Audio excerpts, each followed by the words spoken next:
जो खबर हमारी माटी से उपजे और पूरे देश में गूंजे, आपके हाथों के पन्नों से लेकर आपकी उंगलियों की डिजिटल स्क्रीन तक, नवा छत्तीसगढ़ की अपनी बुलंद आवाज, बेबाक, सच्ची और बिल्कुल सटी, गढ़ने पत्रकारिता के नए आयाम। आ रहा है उज्जवल भूमि। उज्जवल भूमि प्रिंट और डिजिटल पर बहुत जल्द।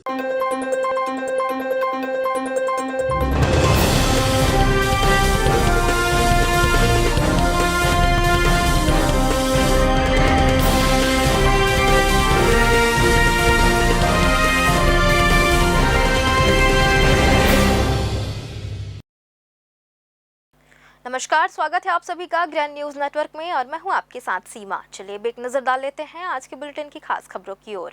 खबरों में आगे बढ़ने से पहले एक नजर आज की हेडलाइंस पर।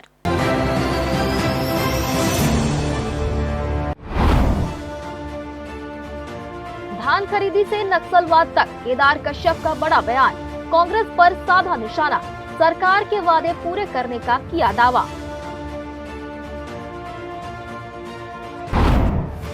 सीएजी रिपोर्ट में एससीआर की पेयजल व्यवस्था पर गंभीर सवाल, 93.35 कमी स्कोर के साथ 16 रेलवे जोन में सबसे खराब प्रदर्शन।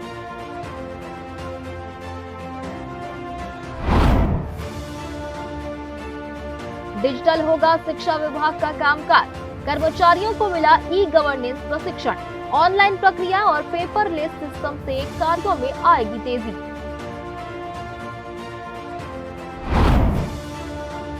और मूसलाधार बारिश के बाद मौसमी बीमारियों ने बढ़ाई चिंता, सिम्स की ओपीडी में बढ़ी भीड़, बच्चों में सर्दी जुकाम और वायरल फीवर के मामले बढ़े।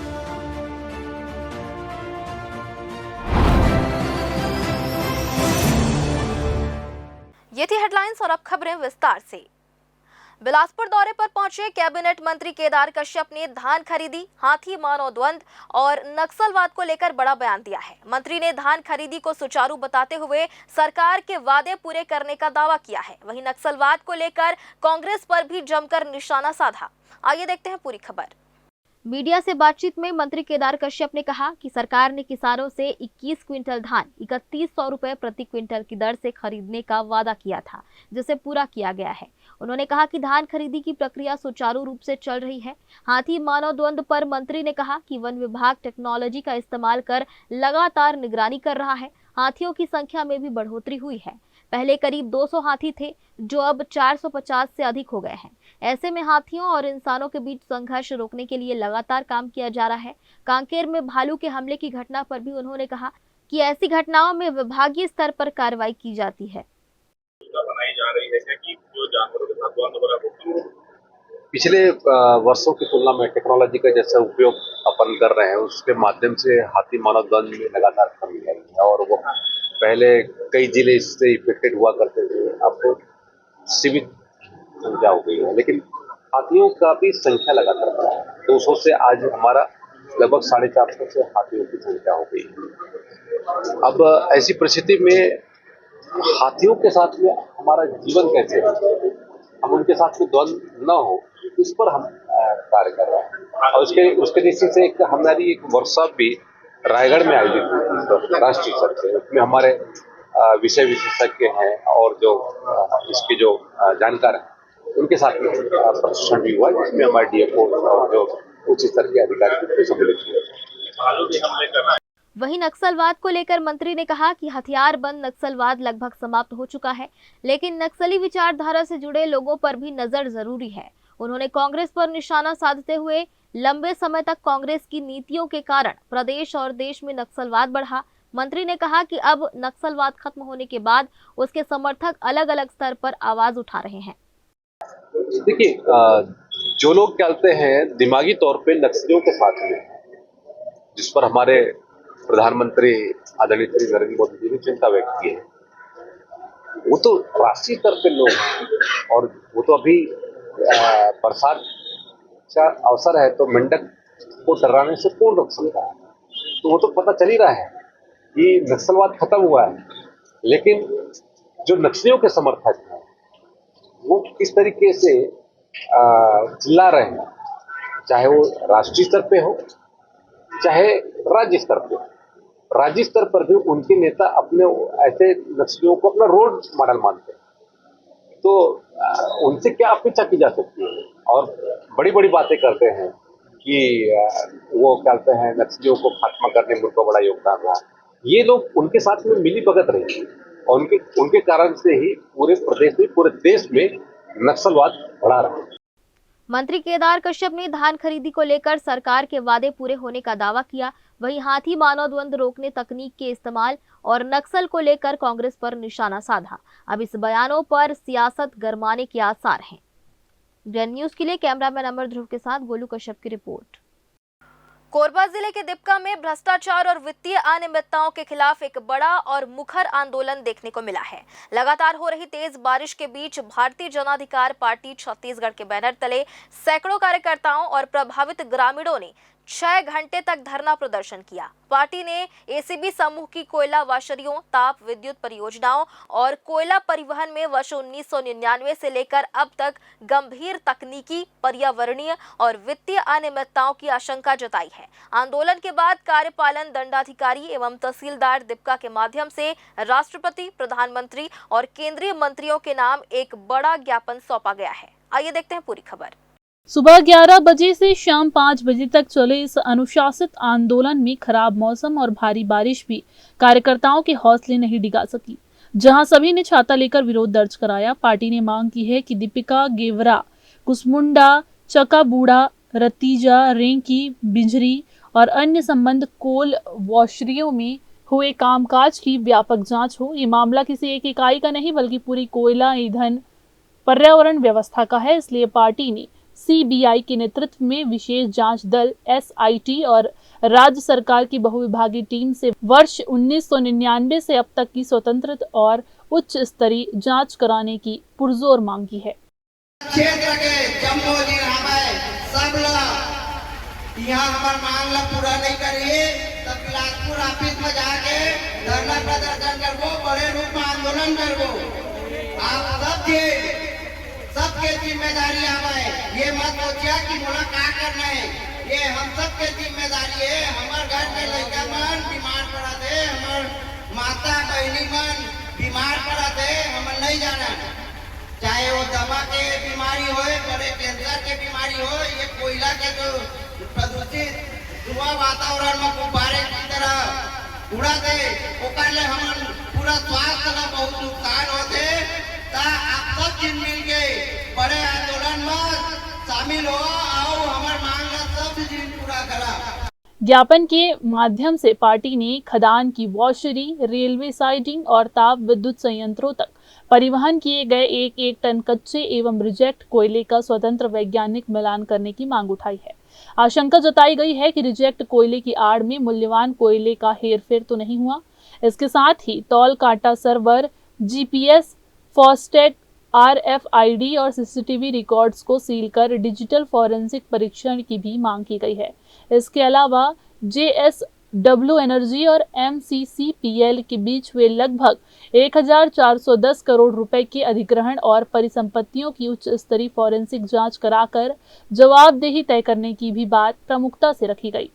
आज हम लोग, मैं बोलता हूँ, हिंदुस्तान के सबसे बड़ा कोल माफिया, झूठ के घर जुमलेबाज एसीबी इंडिया लिमिटेड के खिलाफ हम लोग बैठे हैं। एसीबी इंडिया लिमिटेड का कहना है कि मेरा 5 को जो पावर प्लांट है वो रिजेक्ट कोल में चलता है, जबकि दूसरी तरफ आप डीओ को जाके पता करिए, जितने भी SCCL की कंपनी है तो उसके नाम से डीओ उठ रहे हैं, शक्ति डीओ के माध्यम से 1 करोड़ टन डीओ के माध्यम से इन पावर प्लांटों में जा रहा है। जिस पावर प्लांट को चलने के लिए 5 लाख टन चाहिए रिजेक्ट कोल, उस पावर प्लांट में 20-20 लाख कोयला किस नियम के तहत जा रहा है? 20 लाख आरओ कोयला, उसके बाद 10 लाख रिजेक्ट कोल। इसकी हम लोग सीबीआई जांच की मांग करते हैं। दूसरी बात, इसकी जो वासरी है 2004, 1999, 2006-08 में लगे तब 96,000 MT, 1 lakh MT, 2 lakh MT का था। आज उन वासरियों का आप स्थिति देखिए, 16.5 लाख MT। मैं बोलता हूँ हिंदुस्तान में इतने बड़ा कोल वासरी है, 14.5 लाख MT, 12 लाख MT। तो मैं ये जानना चाहता हूँ कि इतना बड़े विस्तार जो हुआ है, दीपका बस्ती से लगे हुए, गांव से लगे हुए, इनके लिए जन सुनवाई कब हो? जबकि कोरबा जो है पैसा एक जगह है, आदिवासियों का क्षेत्र है, तो इसमें जन सुनवाई होना था। आज इनके पूरे कोल वासरी के पानी जो है अहिरन नदी, कोलार नदी, हसदेव नदी में जा रहा है, पूरा प्रदूषित कर दिया। हम लोग 11 तारीख को ACCL बिलासपुर के मुख्य कार्यालय के सामने सांकेतिक धरना देते हुए वहाँ भी CBI जांच की मांग करेंगे। उसके बाद 2 अक्टूबर को गांधी जयंती के दिन इसी दीपका में इंसानियत जनसभा करेंगे, जिसमें हम पूरी इस मामले को रखेंगे। विशाल एक जनसभा का आयोजन 2 अक्टूबर को किया जाएगा। उसके बाद आगे की रणनीति बनाएंगे, क्योंकि इस लूट में खाली अकेला SCB कंपनी नहीं है, इसमें तो वो सीना तान के कहता है मैं सरकार बनाता हूँ, बिगाड़ता हूँ।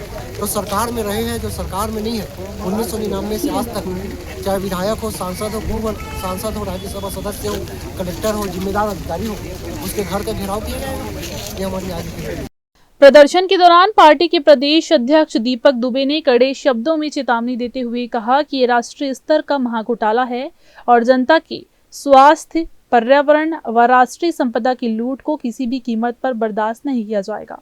पार्टी ने साफ किया कि यदि न्योचित मांगों पर कार्रवाई नहीं हुई तो आंदोलन को और तेज किया जाएगा। इसी कड़ी में आगामी 11 सितंबर को बिलासपुर स्थित SCCL मुख्यालय का महाघेराव करने तथा 2 अक्टूबर को दीपका गेवरा क्षेत्र में इंसानियत सभा आयोजित करने की घोषणा की गई है। इस दौरान बड़ी संख्या में स्थानीय ग्रामीण और पार्टी के वरिष्ठ पदाधिकारी व कार्यकर्ता उपस्थित रहे। कैमरामैन राकेश खरे के साथ पिंटू दुबे की रिपोर्ट।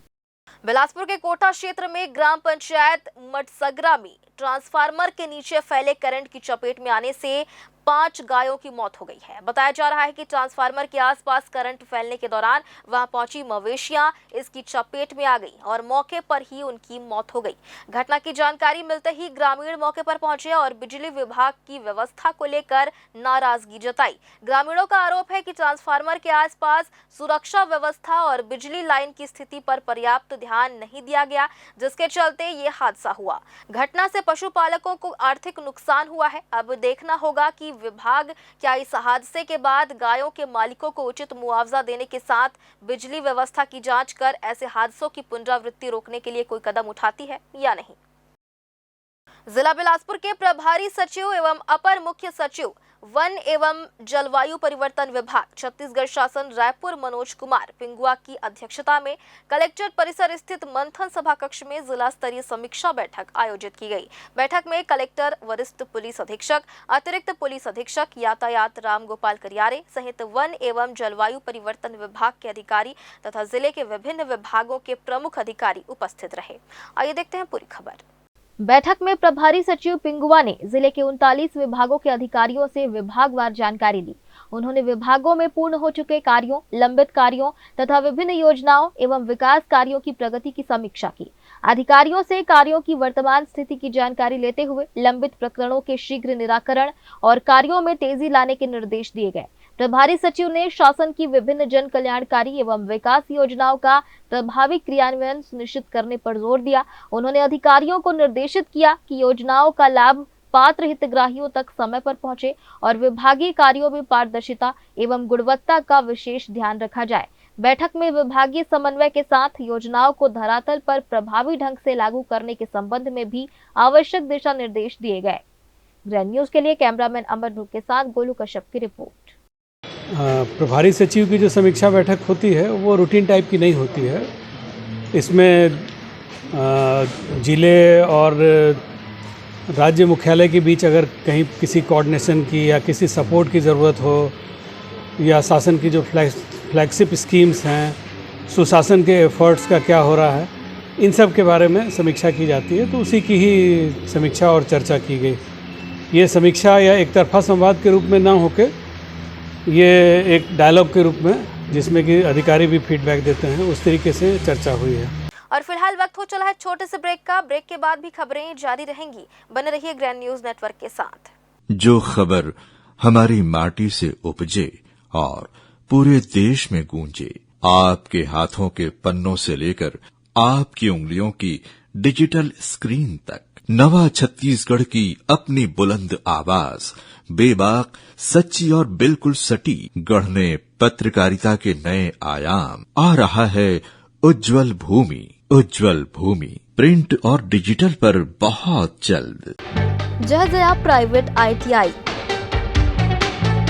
NCVT से मान्यता प्राप्त एंड ISO सर्टिफाइड। 10वीं पास विद्यार्थियों के लिए 2 year electrician course, COPA 1 year course, computer operating and programming assistant course, best classroom facility, admissions open.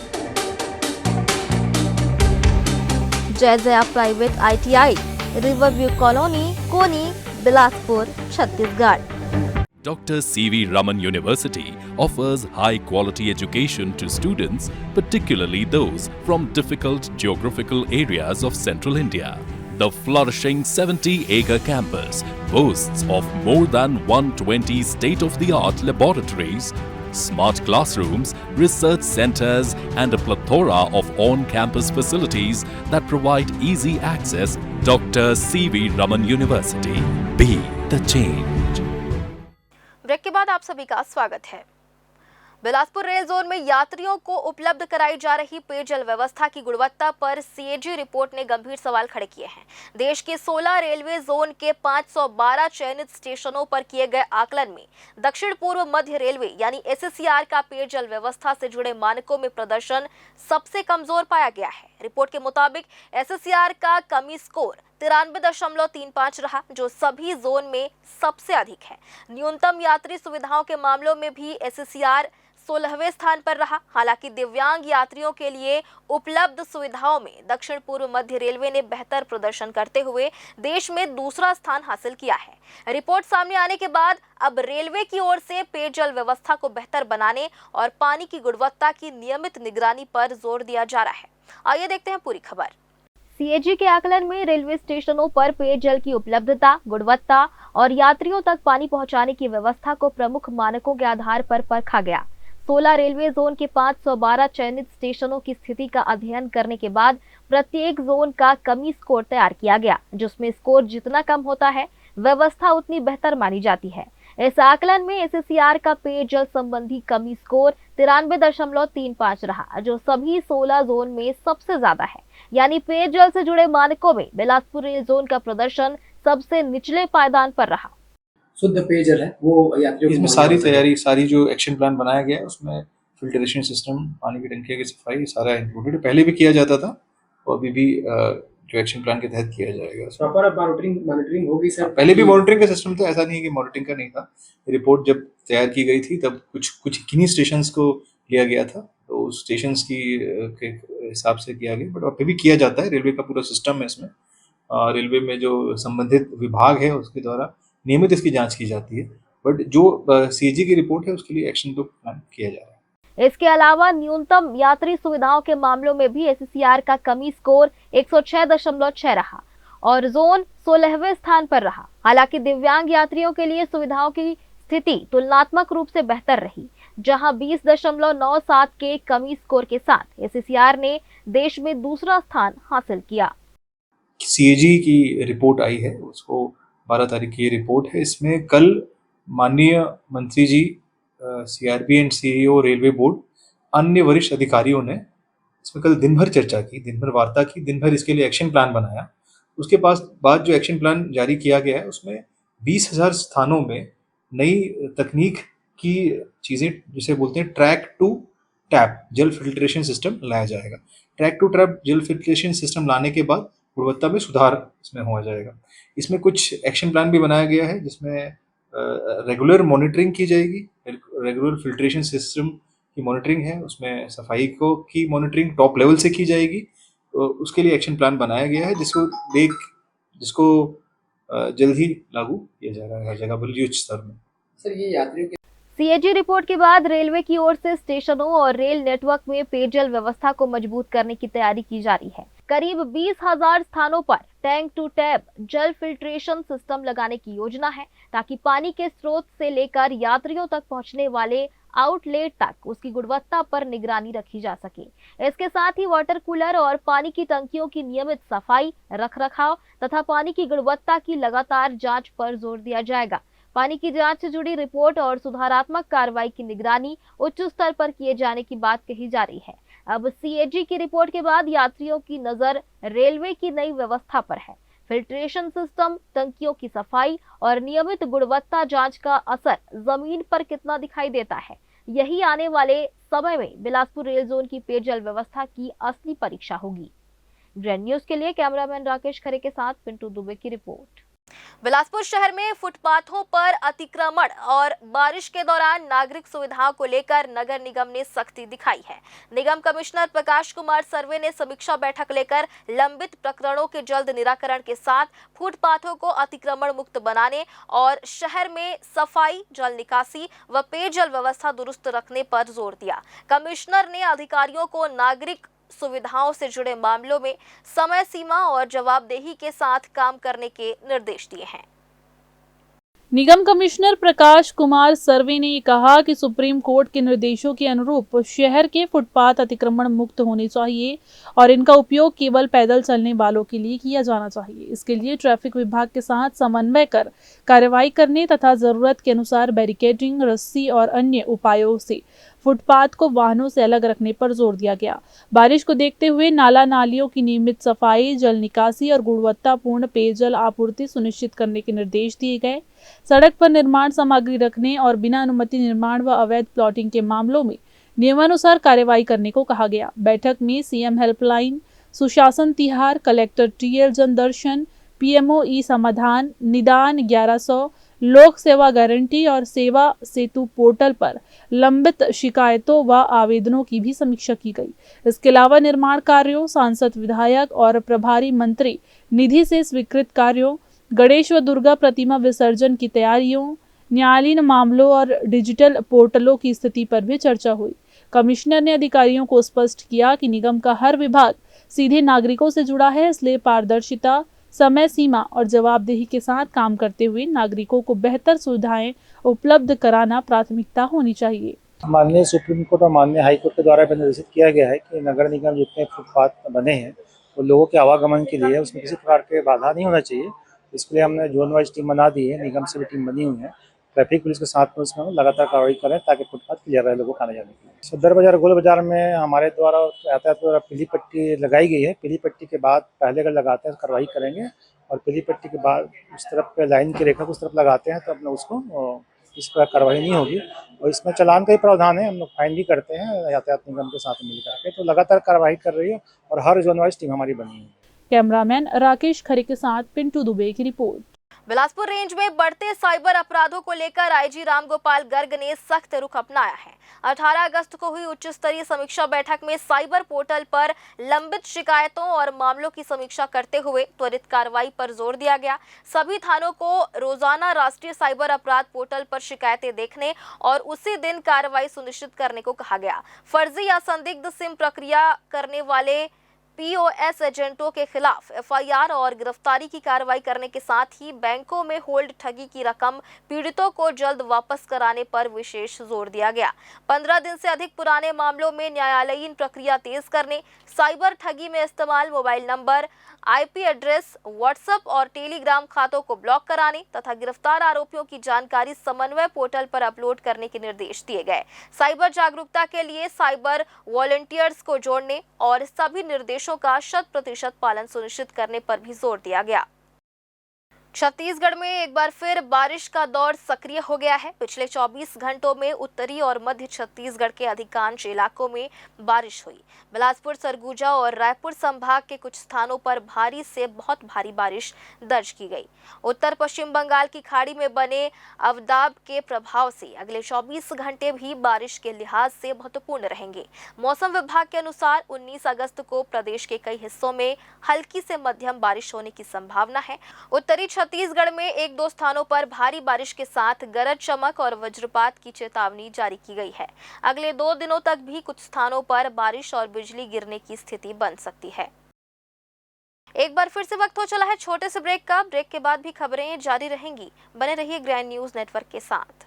जो खबर हमारी माटी से उपजे और पूरे देश में गूंजे, आपके हाथों के पन्नों से लेकर आपकी उंगलियों की डिजिटल स्क्रीन तक, नवा छत्तीसगढ़ की अपनी बुलंद आवाज, बेबाक, सच्ची और बिल्कुल सटीक, गढ़ने पत्रकारिता के नए आयाम। आ रहा है उज्जवल भूमि। उज्जवल भूमि प्रिंट और डिजिटल पर बहुत जल्द। जय जया प्राइवेट ITI NCVT से मान्यता प्राप्त एंड ISO सर्टिफाइड। 10वीं पास विद्यार्थियों के लिए 2 year electrician course, OPA 1 year course, computer operating and programming assistant course, best classroom facility, admissions open. Jai Jaya private ITI, riverview colony, Koni, Bilaspur, Chhattisgarh.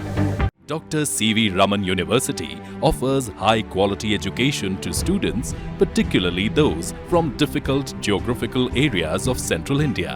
The flourishing 70-acre campus boasts of more than 120 state-of-the-art laboratories, smart classrooms, research centers, and a plethora of on-campus facilities that provide easy access. Dr. C.V. Raman University.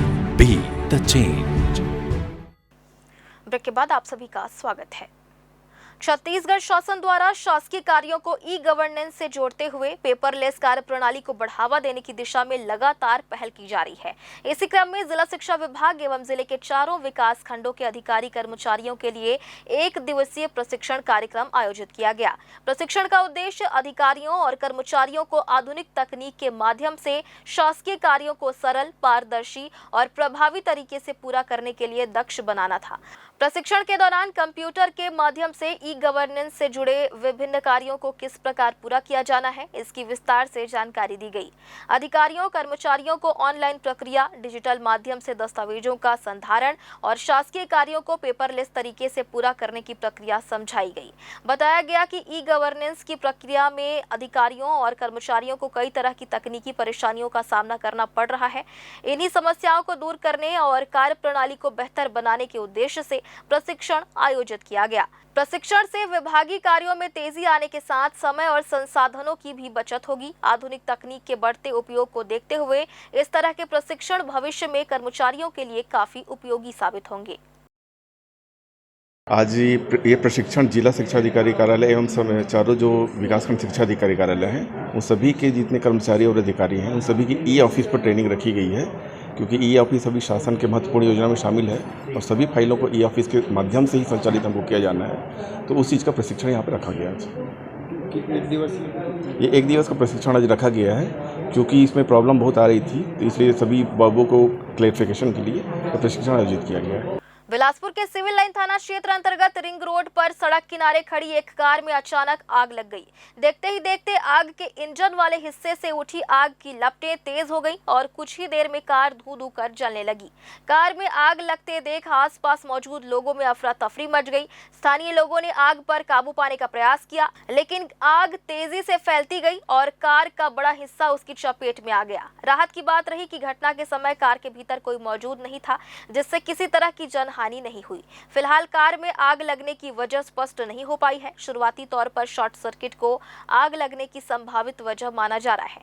घटना की सूचना मिलने के बाद संबंधित police मौके पर पहुंची और मामले की जांच शुरू कर दी गई। लगातार हो रही मूसलाधार बारिश और बदलते मौसम के मिजाज ने आम लोगों की सेहत पर बुरा असर डालना शुरू कर दिया है। शहर के सिम्स अस्पताल में बीते कुछ दिनों से मौसमी बीमारियों के मरीजों की संख्या में तेजी से इजाफा दर्ज किया गया है। विशेषकर छोटे बच्चों और स्कूल जाने वाले छात्र छात्राओं में सर्दी, जुकाम और वायरल फीवर के लक्षण सबसे अधिक देखने को मिल रहे हैं, जिसके चलते अस्पतालों की OPD में भीड़ बढ़ गई है। आइए देखते हैं पूरी खबर। सिम्स अस्पताल के अधीक्षक डॉक्टर लखन सिंह ने ये बताया कि बदलते मौसम और बारिश के कारण फैलने वाले संक्रमणों का सबसे ज्यादा शिकार छोटे बच्चे हो रहे हैं। अस्पताल में आने वाले ज्यादातर मामलों में मरीजों को बुखार, सर्दी और जुकाम जैसी शिकायतें हैं, जो कि प्राथमिक रूप से वायरल फीवर की पुष्टि करती है। हालांकि उन्होंने स्पष्ट किया कि घबराने की कोई आवश्यकता नहीं है, क्योंकि ये संक्रमण बहुत गंभीर प्रकृति का नहीं है और सही समय पर चिकित्सकीय परामर्श लेने से मरीज जल्द ही स्वस्थ हो जाते हैं। अभी लगातार बारिश होने की वजह से और जैसे मौसम कुछ देर के लिए खुल जाता है और उसमें अभी लगातार हमारे पास खासकर सर्दी, जुकाम और बुखार, हालांकि बहुत गंभीर रूप से नहीं है, लेकिन खासकर यंग बच्चे और फिर जो स्कूल गोइंग बच्चे हैं, इसमें संख्या थोड़ा सा ज़्यादा है और ये वायरल फीवर की तरह ज़्यादा है। और हालांकि इसमें ज़्यादातर बच्चों में 3 से 4 दिन 5 दिन में वो ठीक भी हो जा रहा है। उन्होंने आगे बताया कि ये मौसमी बीमारी आमतौर पर 3 से 5 दिनों तक अपना असर दिखाती है, जिसके बाद सही इलाज और उचित देखभाल से बच्चे पूरी तरह ठीक हो जाते हैं। अस्पताल प्रशासन ने नागरिकों से अपील की है कि बच्चों में बुखार या सर्दी के लक्षण दिखते ही उन्हें डॉक्टरी सलाह दिखाएं और अस्पताल लाने में देरी ना करें। कैमरामैन राकेश खरे के साथ पिंटू दुबे की रिपोर्ट। और फिलहाल आज के इस बुलेटिन में बस इतना ही। अगले बुलेटिन में फिर होगी आपसे मुलाकात। तब तक के लिए दीजिए इजाजत। नमस्कार।